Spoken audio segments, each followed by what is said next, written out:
Nejen, že jsem se v Ostravě narodil, ale také tady vychovávám své děti a vystudoval jsem tady všechny školy. Já mám Ostravu velmi rád a cením si všech lidí, kteří v Ostravě zůstávají i přes všechny ty okolnosti, které tento region postihují. Možná, že ten můj profesní úspěch ještě přijde, možná, že jsem ho už prožil. Každopádně ten dosavadní největší je, že jsme na obrazovky České televize mohli dostat pořad Exit 316, který jsme natáčeli zhruba 3 roky.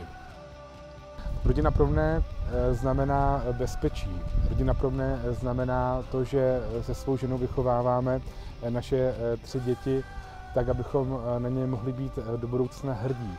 Rodina pro mne znamená jistotu v tom, že se můžeme spolehnout jeden na druhého. Takže rodina je pro mě jistota, bezpečí a prostředí lásky.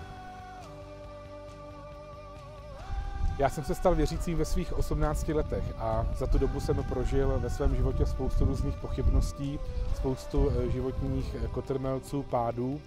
A vždycky každá ta pochybnost a každý ten kotrmelec, který jsem v sobě měl, tak mě ujistil v jednom jediném.